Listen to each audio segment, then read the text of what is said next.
우리는 지난주에 우리 안에 있는 고정관념, 선입견 혹은 편견이 하나님의 일에 얼마나 방해가 되는지 알아보았습니다. 여러분, 우리는 우리 안에 편견이, 일정한 편견이 항상 어떤 모양이든지 간에 나타나고 흐르는 존재라는 사실을 알고 있어야 합니다. 우리는 완벽하지 않기 때문이고, 우리는 구원받은 존재고 구원받아야 하는 존재라는 것이지요. 구원받기 이전에, 하나님을 만나기 이전에, 하나님의 사랑이 내 안에 부딪혀 오기 이전에 우리는 우리 이전에 있었던 습관이 여전히 흘렀던 사람입니다. 우리의 인생 속에서 만들어진 편견, 그 고정관념이 얼마나 많이 있는지 모릅니다. 우리가 좋아하는 음식이 있는가 하면 우리가 싫어하는 음식이 있는 법이죠. 그러하기에 내가 편해야 하는 사람, 이 사람 만나면 참 편하고 저 사람은 내 스타일이 아니야. 그 사람과 함께 있으면 불편해지는 사람들이 있게 마련입니다.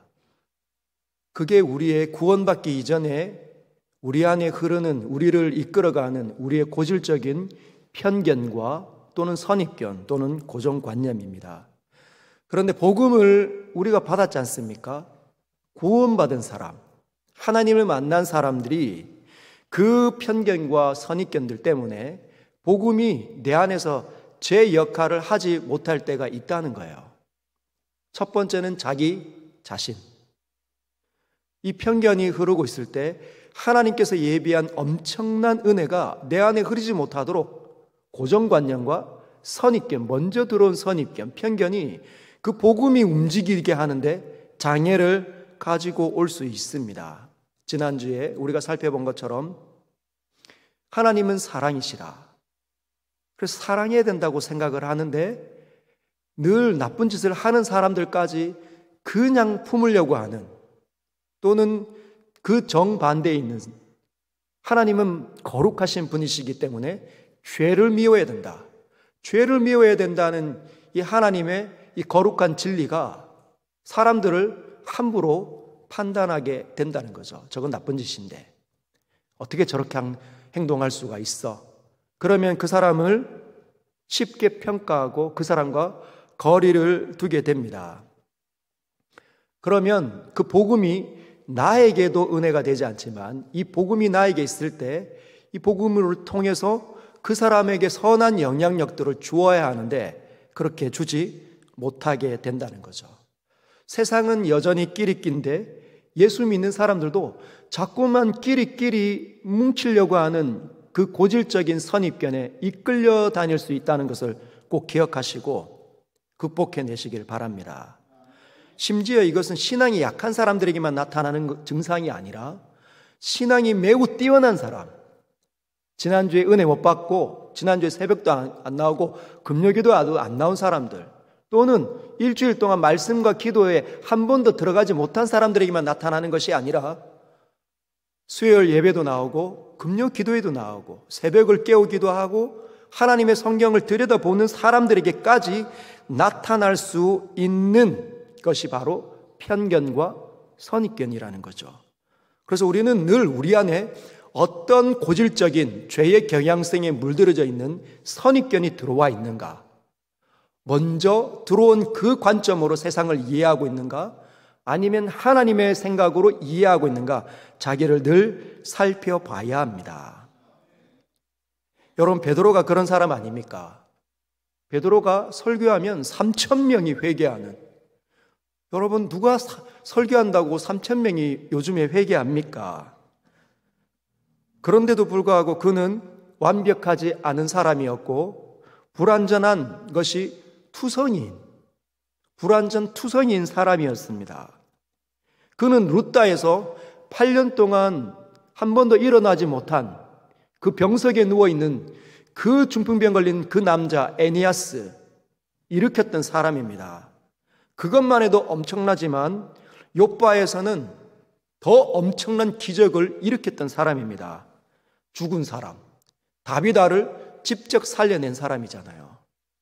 성경 속에서만 있었던 일인데 엘리야와 엘리사를 통해, 그러나 예수님 자신의 스승이 할 수 있는 그 일, 그도 시도를 했습니다.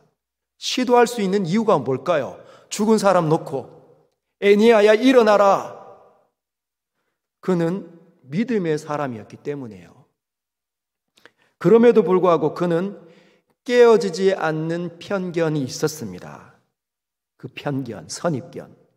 그런데 그게 그렇게 복음의 장애가 된다는 사실을 그가 깨닫지 못하고 있었고 자신 안에 그런 편견이 있는 줄도 몰랐던 사람입니다.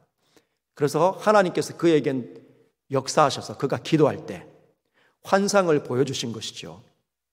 배 모양의 린넨 천으로 둘러싸여진 배 모양의 큰 그릇이 하늘이 쭉 열리더니 내 귀퉁이에 줄이 달려서 쭉 자신 앞으로 내려오는 겁니다. 무릎 꿇고 기도하고 있는데 배가 마치 막 이렇게 고파오는 그 시점에 그 환상 가운데 그릇이 쫙, 그리고 그 안을 들여다봤더니 온갖 짐승들, all kinds of, 나는 것과 기는 것과 뛰는 것, 모든 것들이 있는 거죠. 새들까지. 하늘에서 소리가 들립니다. 일어나 잡아먹어라. 베드로야, 보고만 있지 말고 일어나 잡아먹어라. 하나님의 명령인데도 불구하고 no 했다는 거예요. 아닙니다. 이것들은 안 됩니다. 내가 깨끗하지 않은 것들을 먹어본 적이 없습니다. 하나님 뭐라고 말씀하십니까? 하나님께서 깨끗하게 하신 것을 네가 속되다 하지 말라. 이미 그 그릇 안에 있는 이 모든 것들은 하나님께서 깨끗하게 하신 것인데 자신 안에 있는 그 편견으로 속되다 판단 내렸다는 거예요. 안 됩니다. 불편합니다. 힘듭니다. 여러분 3번이나 했다는 거. 지난주에 하나님 말씀을 듣고 여러분은 얼마나 자신을 돌아봤습니까? 우리 안에 깃들어져 있는 내가 알지 못했던 편견을 들여다볼 수 있는 기회 아닌가요? 말씀을 통해서 예배 가운데 하나님의 음성이 들렸습니다. 일어나 잡아먹어라. 혹시 우리도 베드로처럼 안 됩니다. 할 수 없습니다. 이것만은 힘듭니다. 그런 것들이 뭐가 있었을까요? 봐야 알겠죠. 왜 이런 일이, 이 환상이 나에게 주어졌을까? 베드로가 고민하고 그렇게 묻습니다. 여러분, 깨려고 시도해 보셨습니까? 내 안에 뭐가 있는지를 알아야 같이 소그룹으로 또는 주보에 있는 말씀을 가지고 집안에 들고 가서 하나님과 독대해서 물어보시든지 아니면 아내와 남편이 또는 자녀들과 함께 물어봐야 알 수 있습니다. 그런데 이 편견과 선입견 우리 안에 들어와서 오랫동안 우리를 그렇게 바라보고 그렇게 행동하도록 만들었기 때문에 쉽게 깨지는 게 아닙니다. 우리 안에 들어온 이 편견은 우리를 그렇게 보도록, 우리를 그런 자리로 이끌도록 만들어버리는 거죠. 쉽게 깨지지 않는다는 거예요. 그래서 하나님께서 3번 환상을 보여주신 게 그 이유입니다. 한 번으로 안 된다는 거죠. 3번 했는데도 안 됩니다. 베드로는 3번째에도 no, 절대로 못 먹습니다 했다는 것이죠. 여러분, 이쯤 되면 우리에게 드는 생각이 뭘까요? 하나님께서 이렇게 판단하실 수도 있는데 이놈은 안 되겠다, 얘는 안 되겠다, 여전히 편견과 선입견으로 행동하는 얘는 안 되겠다, 다른 사람을 찾아가지고 그에게 기회, 이 복음을 전할 기회를 주실 수도 있는데, 그런 생각이 드니까 저에게 생각나는 사람이 있더라고요. 마치 제가 하나님이라면 베드로가 3번이나 노했을 때 3번째에는 뭔가, 첫 번째는 노했다 하더라도 베드로야 2번째 다시 일어나 잡아먹어라 노했을 때, 베드로야 이번에는 정신 차려라, 하나님께서 깨끗하게 하신 거야, 일어나 잡아먹어라. 그런데 노했다면 저라면은 이 가이사랴의 고넬료를 구원하기 위해서 다른 사람을 예비했을 것 같다라는 생각이 들어왔습니다. 혹시 여러분 생각나는 사람 있습니까? 이 사람이라면 베드로보다 훨씬 더 가이사랴의 그 고넬료에게 복음을 훌륭하게 전할 수 있을 것 같다. 생각나는 사람 있습니까? 저는 한 사람이 떠올랐습니다. 왜 그 사람이 떠올랐냐면 고넬료가 있는 지역이 가이사랴예요. 가이사랴에 누가 있는 줄 알고 있습니까? 가이사랴에 누가 머물고 있는지 아십니까? 위대한 전도자, 생각나는 사람 있습니까? 여기 사도행전에서 바울 말고요, 한 도시를 확 뒤집어 놨던 사마리아, 그 불경하고 음란하다고 여겼던, 유대인들이 절대로 발붙이려고 하지 않았던, 지나가려고도 하지 않았던 그 사마리아를 뒤집었던 사람, 빌립이잖아요. 빌립. 스데반과 같이 7 집사 안으로 들어갔던 사람, 빌립. 여러분 사도행전 8장 40절 한번 볼까요? 한번 읽어보겠습니다. 시작. 빌립은 아소도에 나타나 여러 성을 지나다니며 복음을 전하고 가이사랴에 이르니라. 사마리아를 뒤집어 놓고 에티오피아 내시에게 복음을 전해서 아프리카의 복음의 문을 최초로 열었던 사람, 그가 아소도에 나타나 여러 성을 지나가다 결국은 어디? 로마를 그대로 옮겨놨던 이스라엘 땅에 그렇게 완벽한, 그래서 총독 관저가 있었던 곳, 그 가이사랴에 빌립이 머물고 있습니다. 저라면 가이사랴에 있는 그 이탈리아 부대의 백부장 고넬료를 누구를 만나게 하면 될까요? 빌립에게 성령이 역사하셔서 빌립아 일어나, 마치 에티오피아 내시에게 말씀하셨던 것처럼 그렇게 말씀하시면 될 텐데, 하나님의 계획은 저의 생각과는 전혀 다르셨습니다. 그렇게 뛰어난 사람, 기도하면 역사가 나타났고 복음으로 사람들을 다 뒤집어 놓을 수 있는 그 뛰어난 전도자 빌립을 사용하지 않고, 그렇게 어마어마한 믿음을 갖고는 있지만 그 깨어지지 않는 편견을 가지고 있었던 베드로, 하나님께서는 그 베드로를 주목하셨고 그 베드로를 사용하시기를 원하셨다는 겁니다. 여러분, 무엇일까요?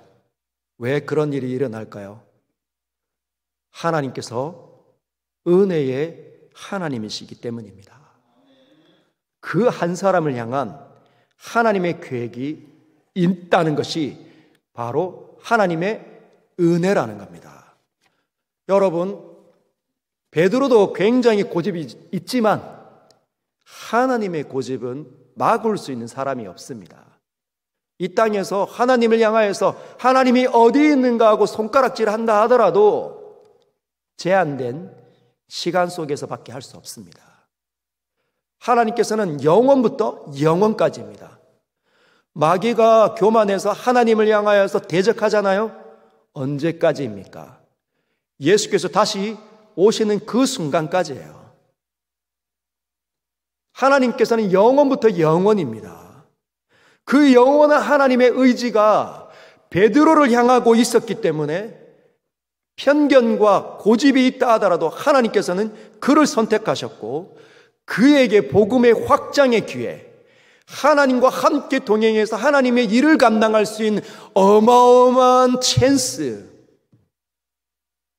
우리 모두는 그렇습니다.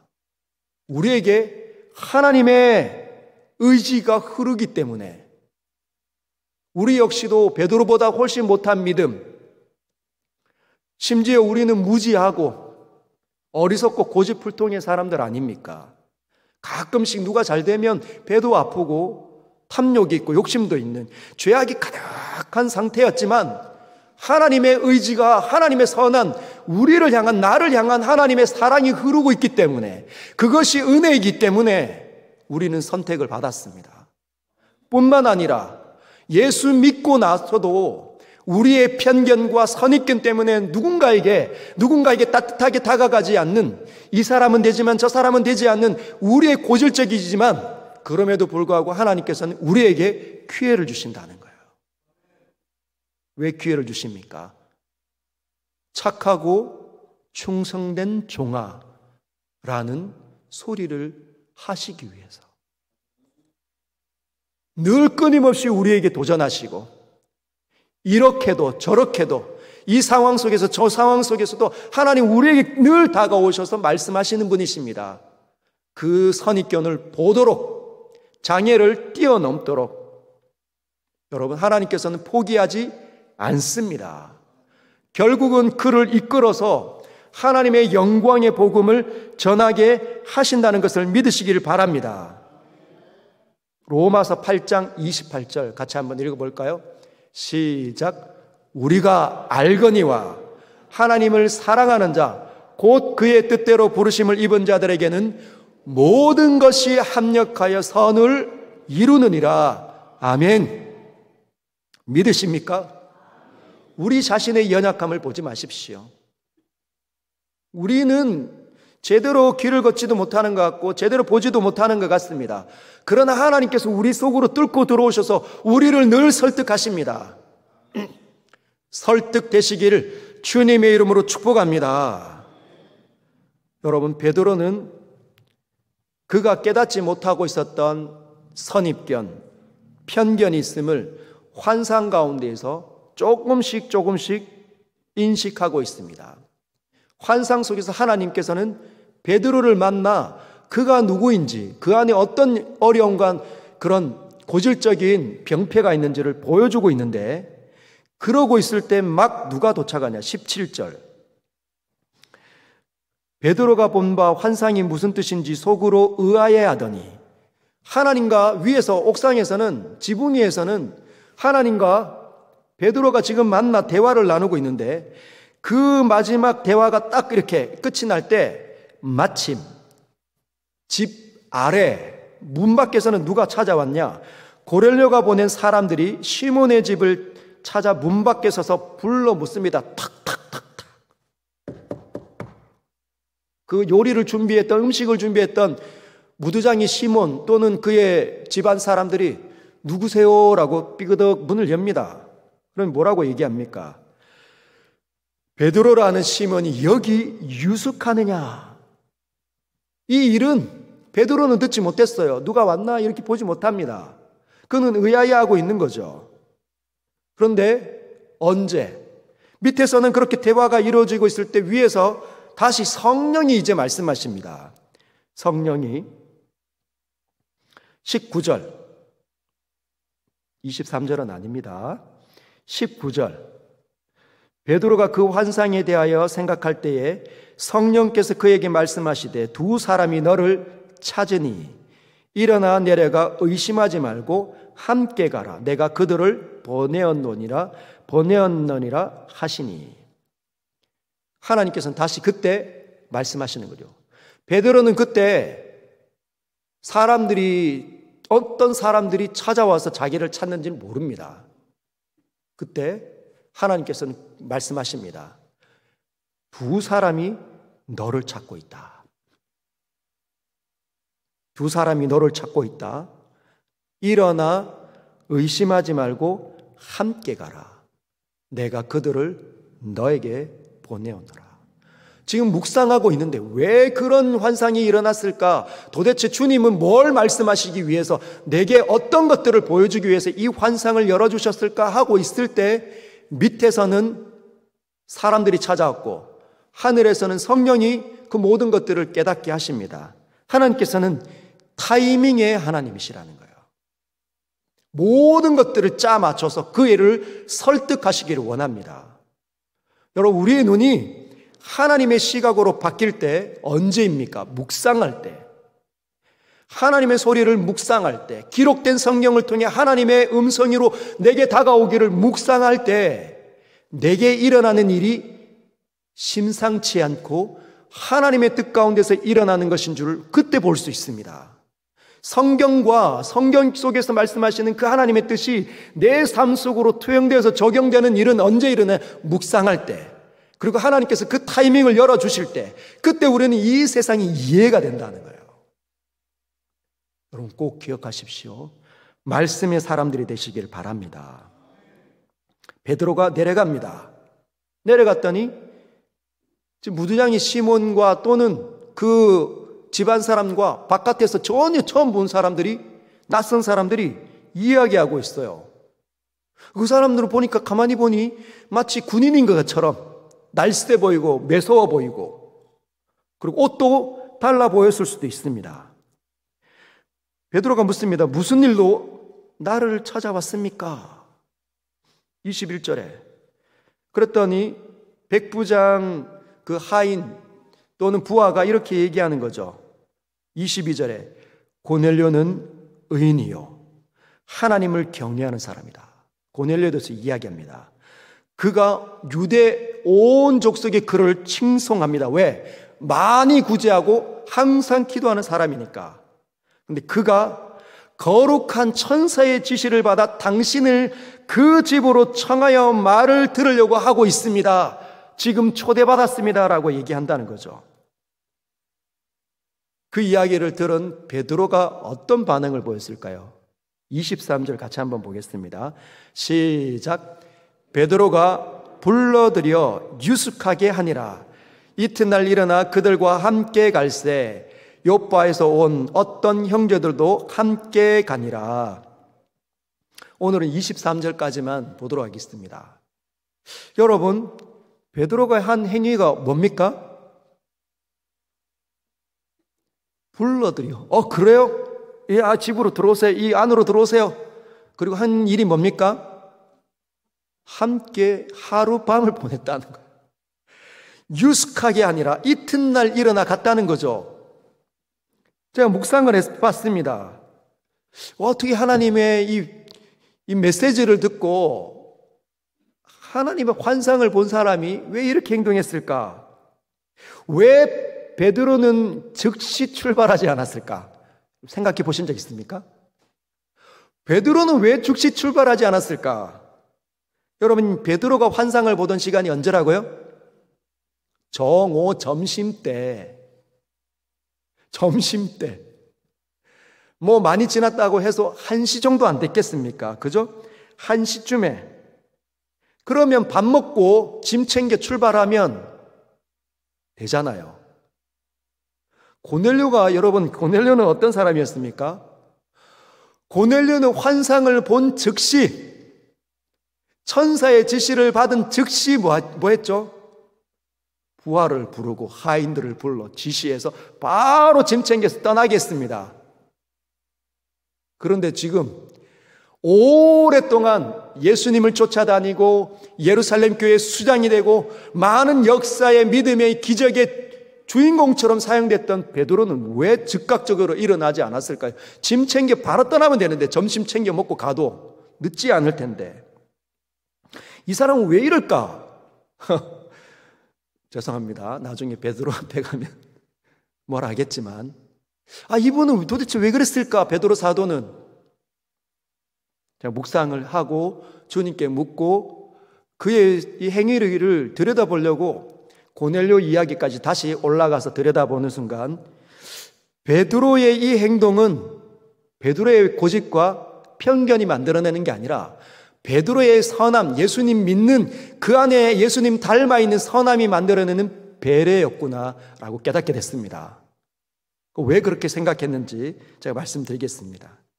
여러분, 고넬료가 환상을 볼 때가 언제였습니까? 고넬료가 환상을 볼 때, 사도행전 10장 3절. 하루는 제9시쯤 되어 환상 중에 밝히보매 하나님의 사자가 들어와 고넬료야 하니, 제9시라고 되어 있습니다. 이 제9시는 오후 3시예요. 3시. 그러면 약 1시간 가까이 이렇게 하나님의 환상이 열렸다고 합시다. 기도하다가 3시쯤에 기도했는데, 언제 환상이 열렸는지 모르지만 환상이 탁 열려서 메시지가 딱 왔을 때 그 메시지가 끊어진 시간이 4시라고 해봅시다. 오후 4시. 지금 겨울과 같은 우리 상황으로 생각하면 안 됩니다. 여러분, 유럽은 거의 생각보다 해가 잘 안 져요. 유럽 어디 파리나 또는 스페인이나 이탈리아를 여행하다 보면 한 10시 가까이 됐는데도 환합니다. 즉 우리의 8시 같은 느낌, 7시, 8시 같은 느낌이 그때 그들의 낮 시간대의 모습들입니다. 4시면 아주 뜨거운 때죠. 그런데 그 4시에 부하와 하인이 길을 나섰다고 해봅시다. 4시나 5시에. 고넬료가 4시쯤에 명령을 했으니까 이 사람들이 짐을 챙겨가지고 먼 길을 떠나야 되는 짐을 챙기고 옷 갈아입고 뭐 한다고 해서 길을 나른 시간이 적어도 오후 5시쯤 된다면 가이사랴와 요빠까지는 약 40km에서 50km. 그러면 열심히 걸으면 10시간에서 12시간 정도 걸립니다. 이튿날 언제 도착했다고요? 요빠에? 가이사랴를 한 5시, 오후 5시쯤에 출발해서 이튿날 12시쯤에 도착했다는 겁니다. 그러면 부지런히 걸었다는 거예요. 중간에 한번 저녁 먹거나 잠깐 쉬었던 것 이외에는 계속 밤새 걸어왔다는 겁니다. 자신의 상관이, 자신이 그렇게 존경하는 사람이 명령했기 때문에 밤새 걸어가는 거죠. 그래서 그 사람들의 얼굴을 봤을 때 어때 보였을까요? 밤새 걸었다. 그 먼 길을 밤새 걸어왔다. 몰골이 초췌해 보였을 수도 있습니다. 지금 하나님의 메시지가 떨어졌으니까 지금 밥 먹고 짐 싸서 출발하면 그들은 어떻게 되죠? 쉬지도 않고 이틀 밤을 꼬박 달려가야 한다는 거예요. 얼마나 힘들까요? 여러분, 베드로는 그 사람들을 배려한 겁니다. 불러들여 먹고 마시게 하고 피곤을 떨게 하고 그들을 배려했다는 거죠. 여러분, 하나님의 사람은 자기 위주로 생각하는 것을 멈추는 사람들입니다. 내 방식대로 살아왔던 삶의 방식을 중단하는 것이 회개잖아요. 예수께서 뭐라고 말씀하셨습니까? 회개하라, 천국이 가까이 왔느니라. 회개는 그동안 살아왔던 하나님의 뜻과 맞지 않는 삶의 방식을 멈추고 돌이켜 하나님께서 원하는 방향으로 달려가는 겁니다. 베드로가 일정하게는 그 안에 흐르는 고질적인 편견과 선입견이 있었지만 다른 많은 부분에서 뭐가 있었다는 거예요? 하나님 닮아 있는 부분이 있다. 사람들을 봤을 때 배려하고 그들을 불쌍히 여긴 마음이 그에게는 있다는 거예요. 여러분, 제가 예전에 등산을 간 적이 있습니다. 이전 교회에서 등산을 간 적이 있습니다. 등산을 가면 한 20-30명이 모여가지고 야, 이제 여기서 출발하면 한 점심쯤 되면 자, 정상에 도착해서 거기서 뭐 음식을 먹읍시다 하고 여기서 9시나 한 10시쯤에 출발합니다. 그러면 이제 같이 출발을 했지만 한 30명 정도, 20-30명이 같이 출발을 했지만 한 30분에서 1시간 정도 지나면 같이 움직여 가지 않습니다. 선두 그룹이 있는가 하면 후미 그룹이 생겨나기도 하는 거죠. 늘 등산을 잘했던 사람, 익숙한 사람들은 앞서가거나 날랜 사람, 컨디션이 그날따라 좋은 사람들은 앞서갑니다. 그러나 그날따라 컨디션이 좋지 않고 몸무게가 또 많이 나가는 사람이든지 건강이 좋지 않은 사람이든지 나이가 또 많은 사람이든지 저같이 평발의 사람들은 처지기 마련이죠. 그럼 제가 평발이라서 아주 오래전에 태어났으면 군대도 안 갈 수 있는 사람인데 평발이 사라지고 난 다음에 제가 군대 가서 근데 등산을 가니까 제가 선두그룹에 있지 않더라고요. 한 30분쯤 가니까 발목부터 아프기 시작합니다. 발목이 아프더니 허벅지가 아프고, 허벅지가 아프니 허리가 아픈 거예요. 온 몸이 아프기 시작합니다. 그러면 더 늦어지는 거죠. 그러면 선두그룹은 어떻게 합니까? 선두그룹은 사람들을 배려하기 위해서, 후미그룹의 사람들을 배려하기 위해서, 자, 여기서 잠깐 쉽시다, 그렇게 합니다. 그럼 한 10분, 15분 정도 쉽니다. 올 때까지 시간을 보면서 왜 이렇게 안 오나 초조해하는 거죠.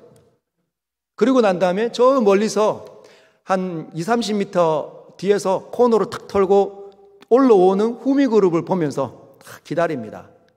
후미그룹이 자기 앞까지 딱 왔어요. 그럼 어떻게 합니까? 자, 이제 출발! 자, 이제 출발하는 거. 그러면 자기네들은 10분, 15분 쉬었다 합시다. 20분까지. 후미그룹은 발도 아프고 몸도 아프고 컨디션도 안 좋고 힘든데 계속 걸어왔어요. 근데 출발하면 쉬지 못하고 계속 가는 겁니다. 본인들은 쉬었기 때문에 이 사람들도 같이 이제 기다려서 같이 갈 수 있을 거라 생각하지만 안 된다는 거예요. 여러분, 사람 안에 있는 죄의 경향성이 흐르면 자기 중심성으로 귀결되게 되고, 그건 어릴 적부터 우리 안에 들어와 있는 고질적인 선입견과 고정관념이 될 수 있어요. 그래서 자기 위주로 사람들을 판단하는 거죠. 남편도 그렇게 보고 아내도 그렇게 보는 겁니다. 형제와 자매들, 교인들도 세상에 있는 모든 것들을 그렇게 볼 수 있다는 거예요. 아무리 10개를 잘해도 하나를 못하면 그 못한 겁니다. 여러분, 10개를 나에게 잘하는데 1개 나에게 잘 못하면 이 사람 9가지는 진짜 10가지는 너무 잘하는 사람이, 그래서 한 가지 때문에 괜찮아 이렇게 됩니까? 한 가지 때문에 당신이 언성도 높아지고 표정도 안 좋습니다. 그동안 나에게 잘해줬던 10가지는 생각을 못하는 거예요. 그게 자기 중심성입니다. 남을 못 넘어가는 거죠. 여러분, 회사와 노조를 한번 생각해 보십시오. 철도 회사에 노조들이 일어났습니다. 노조는 그 철도 회사가 자기네들에게 정당한 임금을 주지 않고 복지를 하지 않는다는 말합니다. 그런데 회사가 너무 어려운데도 고려하지 않는 거죠. 우리가 그동안 참았다. 그래서 머리에 빨간 띠에 흰색이나 아니면 흰색에 빨간 글씨로 결사반대.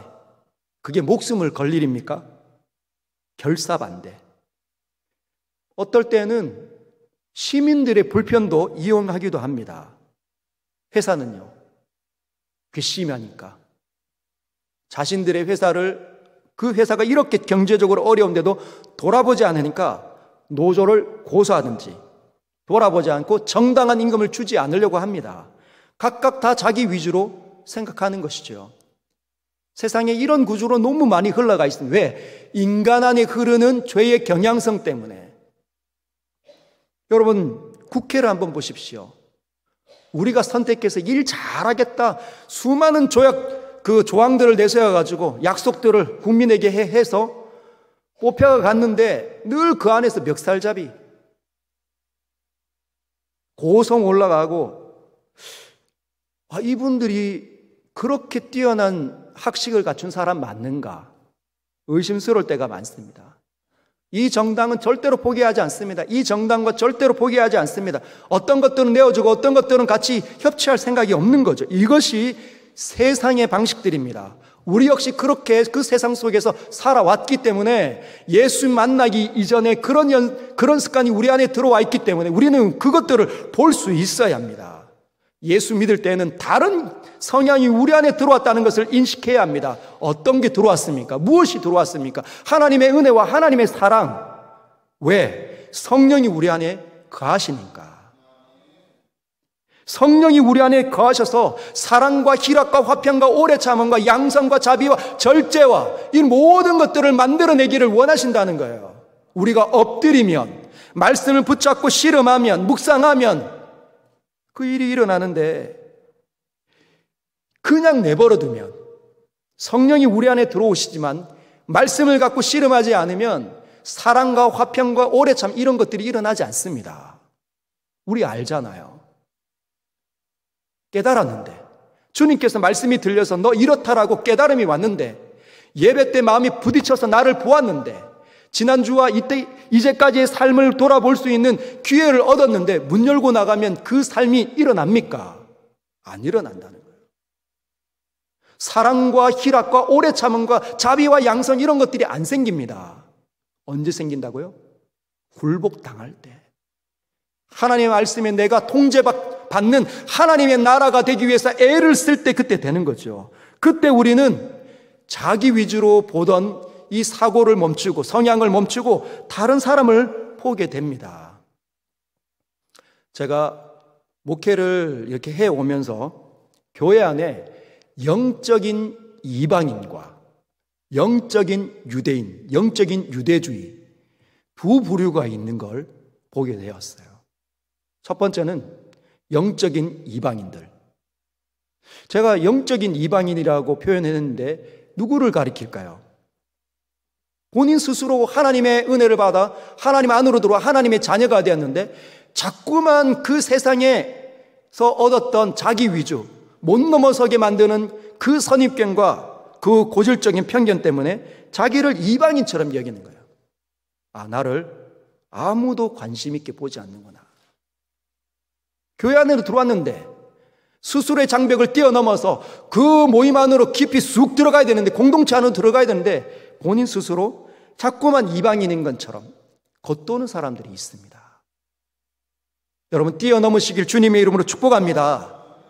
두 번째는 영적인 유대주의자들 있더라고요. 누구입니까? 유대인들은 절대로 이방인과 섞이려고 하지 않습니다. 나는 지금까지 헌신했다.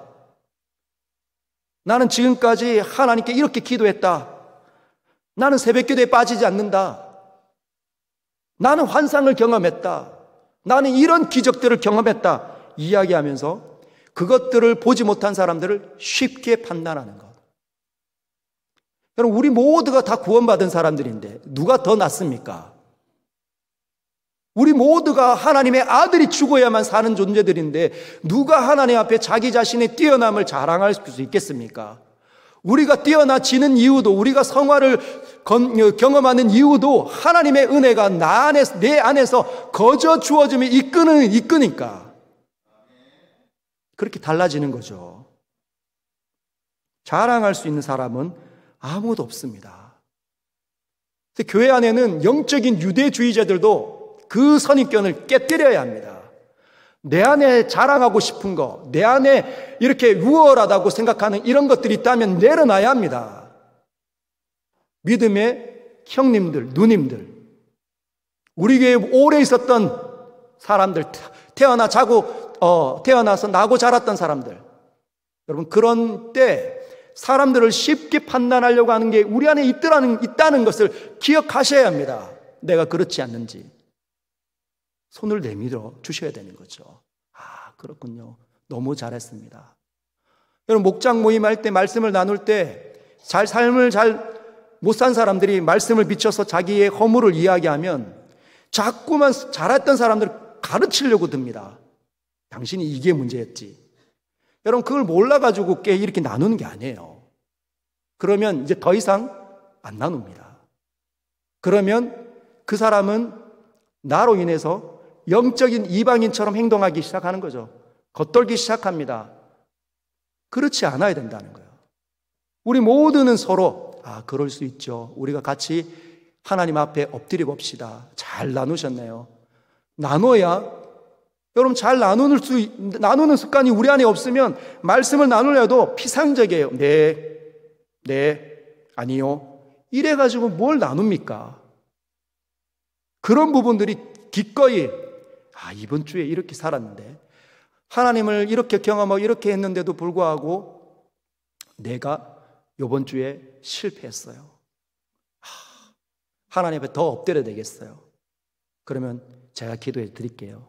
같이 승리해 봅시다. 같이 아파하고 같이 즐거워하고 같이 기뻐하는 거죠. 누군가가 집안에서 아무도 세상에서 이렇게 왕따를 당하니까 교회 안에서는 이런 것들을 쉽게 나누면 자기가 잘한 부분, 나 이번 주에 이렇게 했는데 좋은 일이 생겼어야 하면 그런 건 나누면 안 돼요. 이렇게 해도 안 됩니다. 같이 함께 즐거워하는 거죠. 좋은 일이 일어났군요. 하나님 앞에 감사하십시다. 네, 제가 한번 밥 사드릴게요. 그렇게 따뜻하게 하는 거죠. 그게 교회 공동체입니다. 누가 외톨이가 되고 있는지, 누가 힘들어하는지, 누가 어디에서 어려움을 겪고 있는지, 이 모든 것들을 돌아보는 자리가 바로 교회 아닙니까?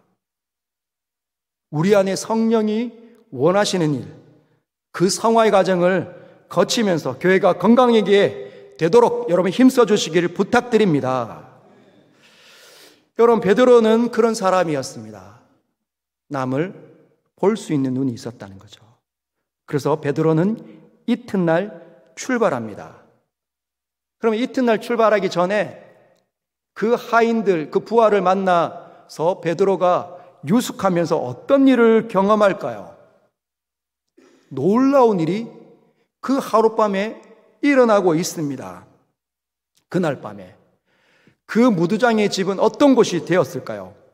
첫 번째, 베드로가 거기에 있고, 두 번째는 무두장이 시몬의 가족들, 세 번째는 고넬료 부하와 하인이 왔어요. 자, 이 세 부류를 한번 볼까요? 베드로는 예수 믿는 사람의 전형적인 모습, 그리스도인. 두 번째 무두장이 시몬은 천민 출신, 아무도 함께 하려고 하지 않는 그 천민 계층의 사람. 그래서 집이 해변에 있는, 다들 비바람을 피해 있는데 그렇게 세찬 바닷바람이 막 몰아붙이는 그 해변가에 위태위태하게 있는 그 집, 무두장이. 세 번째는 이방인, 전형적인 이방인들 아닙니까? 고넬료 부하. 고넬료 백부장의 부하였다면 전쟁에 능한 사람들입니다. 황제가 임명해서 온 사람들이 이탈리아 부대니까 늘 전쟁을 치르면서 사람을 죽여봤던 사람. 얼마나 매서울까요? 얼마나 무시무시한 사람들이겠습니까? 정통 로마 사람이고 이방인입니다. 근데 전혀 어울리지 않는 이 세 부류의 색깔의 사람들이 그날 밤에 베드로가 불러들여 유숙할 때 그곳에 일어났다는 거예요. 섞일 수 없는 사람들이 거기 안에서 섞여서 담소를 나누고 식사를 나누어 먹으며 지나간 이야기들, 예수 그리스도에 대한 이야기들을 막 이야기할 거 아닙니까? 그게 뭘까요? 그 모습이 바로 하나님의 나라입니다. 하나님의 나라. 하나님의 나라. 하나님의 나라. 이사야서 구약 성경에 하나님의 나라의 모형을 이렇게 이야기합니다. 이사야 11장 6절에서 9절. 같이 한번 읽겠습니다. 시작. 그때의 이리가 어린 양과 함께 살며 표범이 어린 염소와 함께 누우며 송아지와 어린 사자와 살찐 짐승이 함께 있어 어린아이에게 끌리며 암소와 곰이 함께 먹으며 그것들의 새끼가 함께 엎드리며 사자가 소처럼 풀을 먹을 것이며 젖먹는 아이가 독사의 구멍에서 장난하며 젖된 어린아이가 독사의 굴에 손을 넣을 것이라. 아멘. 그때가 언제입니까? 하나님의 나라가 임할 때. 여러분, 이사야 11장에는 이새의 줄기에서 한 싹이 나며 그 뿌리에서 한 가지가 나서 결실할 것이요 그 위에 여호와의 영 곧 지혜와 총명의 영이요 모략과 재능의 영이요 지식과 여호와를 경외하는 영이 강림하시리니 그가 여호와를 경외함으로 즐거움을 삼을 것이며 그의 눈에 보이는 대로 심판하지 아니하며 그의 귀에 들리는 대로 판단하지 아니하며. 누구를 가리키는 겁니까? 예수 그리스도가 이 땅에 오셨을 때 어떤 일이? 하나님 나라가 그분을 통해서 이 땅으로 끌고 내려와진다는 겁니다. 하나님 나라가 경험되는 그 모든 것은 뭐라고요? 사자와 어린 양이 함께 뒹구는 것. 강한 사람과 약한 사람이 함께 더불어 함께 사는 것. 그곳이 하나님 나라이죠. 그 하나님의 나라가 이 땅에 임했다는 것을 누구를 통해, 어디를 통해 보입니까? 교회를 통해. 왜? 교회는 그 예수 그리스도를 통해서 거듭난 사람들의 모임이기 때문에. 하나님 때문에 다시 생명을 이어받아 새로운 관점을 갖고 살기로 작정한 사람들, 그 속으로 들어가기로 부단히 애를 쓰는 사람들의 모임이 교회입니다. 그래서 교회 안에는 하나님의 나라가 임해야 된다는 거예요. 여기 안에는 실력자도 있고 실력이 없는 사람도 있고 돈이 억수로 많은 사람이 있고 돈이 한 푼도 없는 사람이 있고 배움이 뛰어난 사람도 있고 배움이 거의 없는 사람들도 있지만 그 누구나 다 잘난 체 하지 아니하며 누구나 다 영적인 이방인처럼 절망과 나태함으로 떨어지지 아니하며 섞이며 나누며 함께 더불어 사는 곳이 바로 교회입니다. 여러분, 시몬의 집은 그 순간 그 밤에 교회가 되었고 하나님의 나라를 보여주는 곳이 되었습니다. 우리 교회가 이러한 교회가 되기를 주님의 이름으로 축복합니다. 마지막으로 23절 후반에 보면 이튿날 일어나 그들과 함께 갈새 요빠에서 온 어떤 형제들도 함께 가니라. 이제 베드로가 길을 떠나려고 합니다. 하나님의 메시지를 들은 것 같아요. 이런 거였겠지 하고 이제 짐 싸들고 이튿날 일어나 여기서 그들은 고넬료가 보는 사람들입니다. 그들과 함께 가려고 합니다. 그런데 요빠에서 온 어떤 형제들도 함께 가니라. 요빠, 다비다의 집에서 다비다를 일으켰지 않습니까? 근데 지금 요빠에서 조금 거리가 떨어진 요빠이긴 하지만 해변에 위치한 무두장이 시몬의 집에 있는데 그 무두장이 시몬의 집에 누구까지 왔다는 거예요? 요빠의 공동체 안에 있는 형제들까지도 옵니다. 그런데 그 형제들까지도 데리고 가고 있어요. 어디로? 가이사랴로. 베드로가 요청을 했거나 아니면 따라가고 싶어 했다는 것 같습니다. 여러분, 샬롬을 갖고 화평케 하는 사람들은 바로 혼자 사역하지 않는 거예요. 내가 뛰어나니까 나 혼자 하는 것이 아닙니다. 함께 사역하는 것이에요. 협력하는 것입니다. 여러분, 굉장히 교회가 어려움에 봉착할 때는 뭐냐면 협력이 잘 되지 않을 때. 여러분, 우리는 협력이 매우 서툰 존재들입니다. 왜? 우리 안에는 죄성이 흐르고 있기 때문에 10가지가 맞더라도 한 가지가 틀리면 나랑 안 맞다라고 판단 내릴 수 있는 경향성이 우리 안에 있잖아요. 근데 그 경향성을 뛰어넘는 것이 어디입니까? 교회여야 되는데 교회가 그 순간 멈추면 의사소통을 통해서 조율할 때 이것이 멈추게 될 때 그러면 그때 우리는 교회가 되지 못합니다. 우리가 교회가 되려면 여러 환경을 뛰어넘어야 됩니다. 이 부서와 저 부서가 함께 이해하고 함께 조율하고 그런 것도 쉽지 않지만 계속 노력하는 거죠. 어떨 때는 내 것을 포기하고 어떨 때는 저쪽에 설득하기 위해서 더 많은 것들을 이야기할 수밖에 없습니다. 그것이 하나님 나라의 원형의 교회의 모습들이어야만 합니다. 사랑하는 성도 여러분, 화평케 하시길 주님의 이름으로 축복합니다. 두 번째는 베드로가 뭔가 보여주고 싶었던 것 같습니다. 요빠의 형제들에게 다비다가 일어나는 것뿐만 아니라 이방인들이 들어오는 그 모든 복의 통로에 요빠의 형제들까지 보여주고 싶었던 것 같아요. 제자 훈련. 여러분 한번 볼까요? 마태복음 28장 19절에서 20절 같이 한번 읽어볼까요? 마태복음 28장 19절에서 20절 준비가 안 됐나요?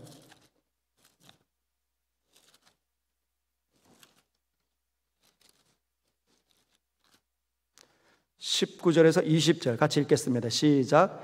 그러므로 너희는 가서 모든 민족을 제자로 삼아 아버지와 아들과 성령의 이름으로 세례를 베풀고 내가 너희에게 분부한 모든 것을 가르쳐 지키게 하라. 볼지어다 내가 세상 끝날까지 너희와 항상 함께 있으리라 하시니라. 할렐루야.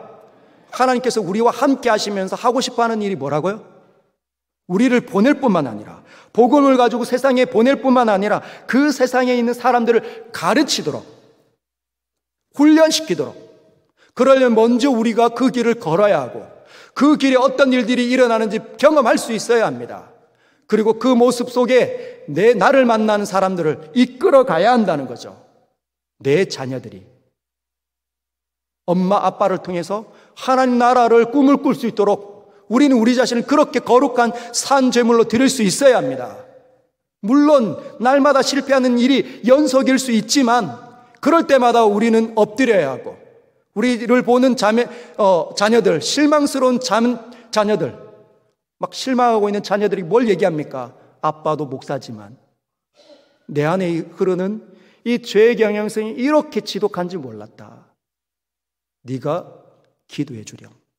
함께 더불어. 우리는 자꾸만 성공신화에 이렇게 들어와 있는 것 같습니다. 그 선입견이. 실패하면 끝장난다. 여러분, 실패해도 됩니다.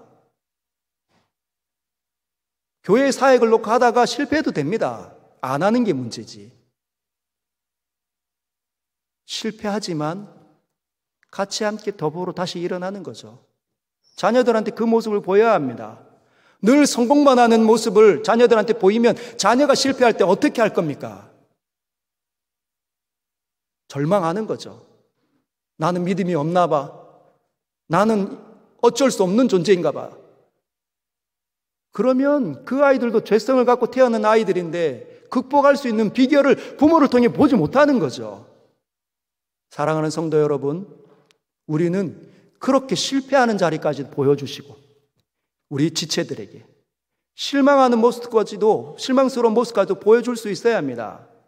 그러나 완전히 엎드려지는, 절망하고 나태하는 자리 보여주지 않아야 합니다. 왜? 우리 안에 하나님이 계시니까. 우리 안에 역사하신 하나님이 계시기 때문에 승리하시길 주님의 이름으로 축복합니다. 사랑하는 성도 여러분, 우리는 화평케 하는 사람들입니다. 화평을 전해야 되는 사람들입니다. 먼저 화평을 경험하시길 주님의 이름으로 축복합니다. 그 화평을 경험할 때는 말씀을 갖고 묵상하는 자리에 여전히 있을 때, 그래서 모든 환경이 열려질 때, 하나님의 타이밍 속에 해석될 때, 그때 우리는 비로소 복음을 세상에 그렇게 영광스럽다고 보여줄 수 있는 사람들이 될 줄 믿습니다. 우리 말씀을 기억하면서 같이 기도합니다.